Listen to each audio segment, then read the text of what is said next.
Hello बच्चों, good morning. मैं रोहित कुमार। जैसा कि आप लोगों को मैं आज लाइफ प्रोसेस, ये क्लास 10th के बायोलॉजी में फर्स्ट चैप्टर आता है और साइंस में मैं आज आपको ये लाइफ प्रोसेस के बारे में पढ़ाना चाहूँगा और मैं बताना चाह रहा हूँ कि लाइफ प्रोसेस है क्या। तो सबसे पहले इम्पोर्टेंट बात, लाइफ प्रोसेस में लाइफ क्या है। कोई पूछ ले लाइफ क्या है, तो बेटा लाइफ का मतलब ये होता है, सिर्फ सब लोगों को पता है, हर दुनिया में सभी लोगों का क्या है, जीवन है। उसी को हम लोग लाइफ कहते हैं। और उसमें जो हम लोग उस जीवन में जितने भी काम, जितने भी प्रोसेस उस लाइफ को अचीव करने में या उस लाइफ में जितना हमने टाइम स्पेंड किया और उस टाइम में हमने जो जो प्रोसेस किए, उसी को हम लोगों को क्या बोलते हैं बेटा, लाइफ प्रोसेस। ठीक है। अब जैसे हम लोग बहुत सारी एक्टिविटी करते हैं, तो लाइफ हमेशा लाइफ किसकी होती है, लिविंग की होती है कि नॉन लिविंग की। अगर मैं इसकी बात करूं तो आप याद रखिएगा भैया, नॉन लिविंग का तो मेरे हिसाब से कोई लाइफ स्पैन तो होता है। तो दो धरती पे दो टाइप के लोग मिलेंगे, हमें एक मिलेगा बेटा क्या, लिविंग, और एक बेटा क्या मिलेगा, नॉन लिविंग। दो चीजें। अब लिविंग क्या है, कोई पूछे लिविंग क्या है, तो लिविंग जैसे मैंने पूछा तो बच्चे बोल देते हैं सर जिसमें जान है। भाई ठीक है, तो मैं अगर पूछ लूं भाई व्हाट इज द जान, जान क्या है ये तो बताओ भाई, जान है क्या। आप कैसे जान रहे हो कि भैया ये जिंदा है, ये मर गया, ये आप कैसे जान रहे हो, तो उसकी प्रोसेस है। और उसी प्रोसेस के थ्रू हम क्या करते हैं बेटा, जानते हैं कि किसमें लिविंग है किसमें नॉन लिविंग। अभी मैं बता रहा हूँ लिविंग और नॉन लिविंग में, और जो लिविंग में जो प्रोसेस होगा उसी को हम लोग क्या बोलते हैं बेटा, लाइफ प्रोसेस।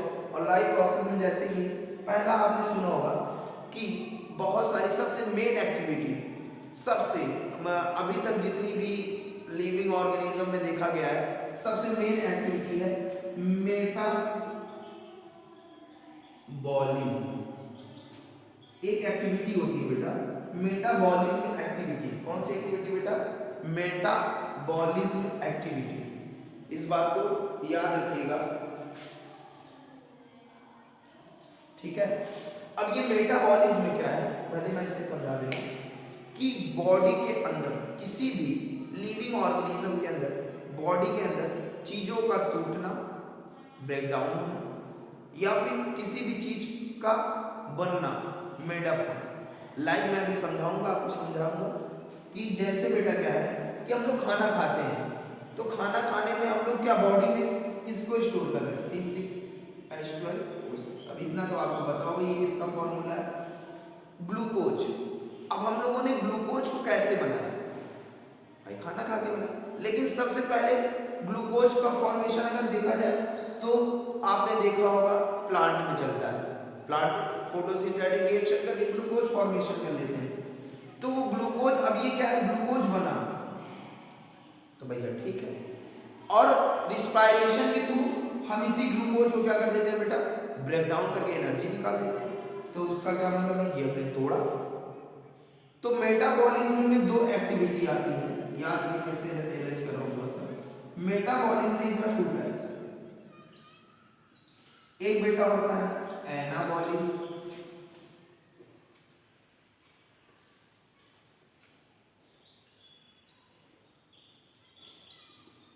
एक बेटा क्या होता है एनाबॉलिज्म, और एक बेटा होता है कैटाबॉलिज्म। क्या होता है बेटा, एक होता है एनाबॉलिज्म और एक होता है बेटा कैटाबॉलिज्म। तो मैं जैसा कि आप लोगों को बता देना चाह रहा हूं कि एनाबॉलिज्म और कैटाबॉलिज्म, अभी जस्ट मैंने बताया कि मेटाबॉलिज्म का मतलब क्या है, जब हम चीजों को तोड़ते या जोड़ते हैं, मेडअप करते हैं या ब्रेक डाउन करते हैं, और लाइफ प्रोसेस के थ्रू, तो वो सारी एक्टिविटी हमारी क्या कहलाती है, मेटाबॉलिज्म एक्टिविटी कहलाती है। तो जैसे मैंने कहा एनाबॉलिज्म, अभी मैं एग्जांपल भी दे दूंगा इसका। एनाबॉलिज्म में क्या है बेटा, एक बात याद रखिएगा कि जैसे हम किसी भी चीज को, किसी भी छोटे छोटे दो मॉलिक्यूल्स को या दो सबस्टेंस को जोड़कर, क्या करके बेटा, जोड़कर एक बड़ा मॉलिक्यूल्स का फॉर्मेशन कर ले, तो ऐसे प्रोसेस को हम लोग क्या कहते हैं, या बड़े मॉलिक्यूल को हम लोग बना लें या बड़े बड़े सबस्टेंस को बना लें, तो ऐसा क्या कहलाता है बेटा, एनाबॉलिज्म कहलाता है। जैसे मैंने छोटा छोटा मैंने ये दो गोले लिए, इन दोनों गोलों को ऐड किया और एक बड़ा गोला बनाया। ध्यान समझिए, तो ये प्रोसेस हमारी बॉडी में होगा होगा ऐसा होगा, ऐसा गोला नहीं बनेगा हमारी बॉडी में, कुछ केमिकल रिएक्शन होगी, वो बड़े अमाउंट में हमारे बॉडी में बनेगी, तो छोटे छोटे मिलकर बड़े बनेंगे। और मैं इसका एक एग्जांपल दिखाता हूँ, आपको समझ में आ जाएगा। जैसे बेटा मैंने कहा कि मान लो CO2 प्लस H2O एक रिएक्शन होती है, आपको पता है। क्लोरोफिल, मैं शॉर्ट कर लिख रहा हूँ, क्लोरोफिल और सनलाइट, ठीक है बेटा। क्लोरोफिल और सनलाइट के प्रेजेंस में बेटा एक रिएक्शन होती है, और ये रिएक्शन हमारी बॉडी में, प्लांट बॉडी में या लिविंग बॉडी में C6H12O6 का फॉर्मेशन करता है। इसके साथ साथ बेटा और क्या बनता है, अगर मैं बताना चाहूँ तो H2O और बेटा क्या, ऑक्सीजन, O2, इतनी चीजें फॉर्मेशन। अब आप अगर देखो तो इधर कितने लोग थे, छोटे छोटे 2 लोग हैं, और इधर जो प्रोडक्ट बना है वो कितना बड़ा बना है। तो ऐसा प्रोसेस हमारा क्या कहलाता है बेटा, जब एडिंग हो रहा हो तो समझ लेना, तो उसे हम लोग बोलते हैं बेटा एनाबॉलिज्म। अब देखो कैटाबॉलिज्म का मतलब, कैटाबॉलिज्म का मतलब ये होता है बेटा, जब हम किसी बड़े मॉलिक्यूल या सबस्टेंस को ब्रेक डाउन करके, क्या करके बेटा, ब्रेक डाउन करके छोटे छोटे मॉलिक्यूल में या छोटे छोटे सबस्टेंस में कन्वर्ट कर दे, तो वो क्या कहलाता है बेटा, हमारी कैटाबॉलिज्म कहलाती है। इसका एग्जांपल मैं दिखाऊं, इसका एग्जांपल मैं दिखा रहा हूं, तो जैसे बेटा मैं दिखा दे रहा हूं, जैसे बेटा एक रिस्पायरेशन के थ्रू हमारी बॉडी में एक एक्टिविटी होती है जिसे हम लोग रिस्पायरेशन कहते हैं। इसमें क्या होता है, C6H12O6, और ये ब्रेक डाउन होकर क्या, ऑक्सीजन की प्रेजेंस में अगर हो रहा है तो एरोबिक, और ऑक्सीजन नहीं है तो एनारोबिक रिस्पायरेशन, लेकिन है तो प्रोसेस ही ना। लेकिन अब मान लो बेटा ऑक्सीजन की प्रेजेंस में ये ब्रेक डाउन हो रहा है, तो ये फॉर्मेशन किसका करेगा, CO2 plus H2 plus ATP का फुल फॉर्म होता है बेटा एडिनोसिन ट्राइफॉस्फेट, याद रखिएगा। अब देखो बेटा यहाँ पे आपको देखने को क्या मिला, ये बड़ा है, और इधर जितने भी मॉलिक्यूल्स हैं छोटे छोटे मॉलिक्यूल्स में कन्वर्ट हुआ नहीं। और जस्ट मैंने अभी डायग्राम बनाया था कि हमने बड़े मॉलिक्यूल्स को क्या कर दिया बेटा, ब्रेक डाउन करके छोटे छोटे में कन्वर्ट कर दो, तो ऐसी प्रोसेस क्या कहलाती है बेटा, कैटाबॉलिज्म कहलाती है। अगर मैं इसे याद कराना चाहूँ तो आप बहुत आसानी से याद रखोगे कि बच्चे कंफ्यूज हो जाते हैं कि एना में छोटा होगा कि बड़ा बनेगा, कि कैटा में मॉलिक्यूल्स जुड़कर बड़े होंगे या टूटेंगे। तो मैं आपको बता दूं कि जैसे आपने एक स्पेलिंग देखी होगी, मैं इसे इरेज कर रहा हूँ, आप पहले नोट डाउन कर लो बेटा इधर को।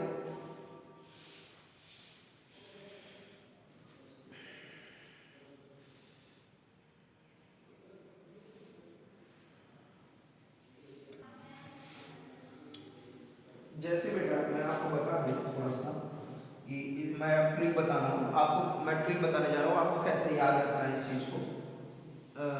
चलो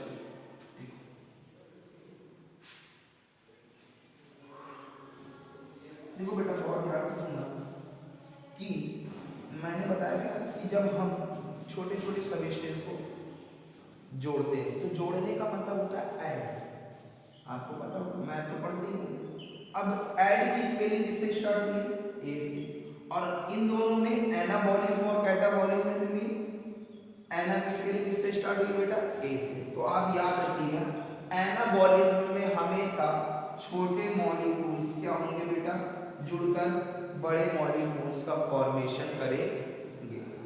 चलो दूसरा देखो बेटा, मैंने बोला कैटा, कैटा और काटना, एक होता है कैटा कैटाबॉलिज्म और का से ही होता है काटना, समझ रहे हो, काटना कैटाबॉलिज्म। तो याद रखना का से काटना और का से कैटाबॉलिज्म। तो याद रखना इसमें क्या होता है बेटा, बड़े मॉलिक्यूल्स को हम लोग क्या करते हैं, तोड़कर, काटने का मतलब ब्रेक डाउन करके छोटे छोटे मॉलिक्यूल्स में कन्वर्ट करते हैं। और मेटाबॉलिज्म दो टाइप की होती है, एनाबॉलिज्म और कैटाबॉलिज्म। और आप देखोगे नॉन लिविंग में ऐसा कोई भी प्रोसेस नहीं होता। जैसे ये मार्कर है, बताओ इसके अंदर कोई चीज बन रही है, कोई चीज टूट रही है, नहीं, तो इसका मतलब ये नॉन लिविंग है। लेकिन हमारी बॉडी में सेल ग्रोथ कर रही है, सेल बन रही है, सेल में बहुत सारे न्यूट्रिएंट चाहिए उसको बनाने के लिए, तो ऐड हो रहे हैं, छोटे हो रहे हैं, बहुत सारे प्रोसेस चल रहे हैं हमारी बॉडी में। तो इसलिए बेटा क्या होता है, सबसे मेन फंक्शन जो होता है लिविंग का, वो कौन सा होता है बेटा, क्या होता है बेटा, याद रखना मेटाबॉलिज्म। और मेटाबॉलिज्म में क्या होता है, एनाबॉलिज्म और कैटाबॉलिज्म, जो कि हमारी इसमें नॉन लिविंग में एब्सेंट होते हैं, ऐसा कोई प्रोसेस नहीं होता है। चलो इतना आप नोट डाउन करिए। नेक्स्ट मैं आगे बताना चाह रहा हूं लिविंग का नेक्स्ट फंक्शन ग्रोथ। याद रखिएगा ग्रोथ।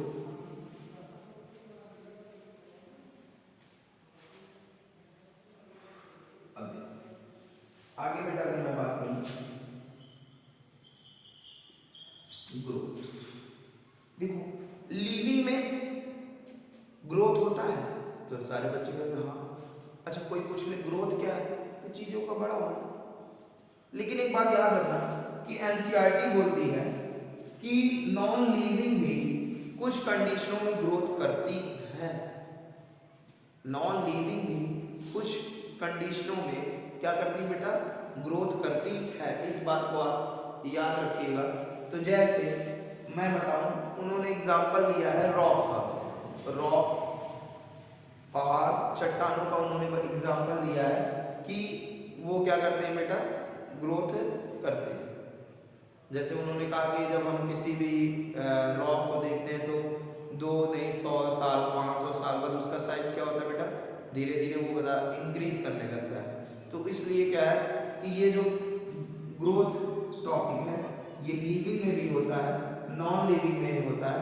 लेकिन हाई स्कूल लेवल पर आप बस इतना याद रखिएगा कि नॉन लिविंग भी ग्रोथ नहीं करते हैं। मैं आपको पूरी बात बता दे रहा हूँ, बाद में ये ना हो कि आधी बात बताई आधी बात नहीं। लेकिन ग्रोथ को हम मेजर कर सकते हैं, ये बात सच है। लेकिन ग्रोथ के साथ साथ एक डेवलपमेंट होता है। क्या बेटा, डेवलपमेंट। तो ग्रोथ तो मेजर किया जा सकता है, लेकिन डेवलपमेंट को हम कभी मेजर नहीं कर सकते, इस बात को याद रखिएगा। Development is a internal power कह सकता हूं मैं। जैसे मैं कहूं क्या कि मैंने कहा 2 + 2 = 2, तो आपने इसे जोड़कर बता दिया कि ये 4 होगा, ये होगा।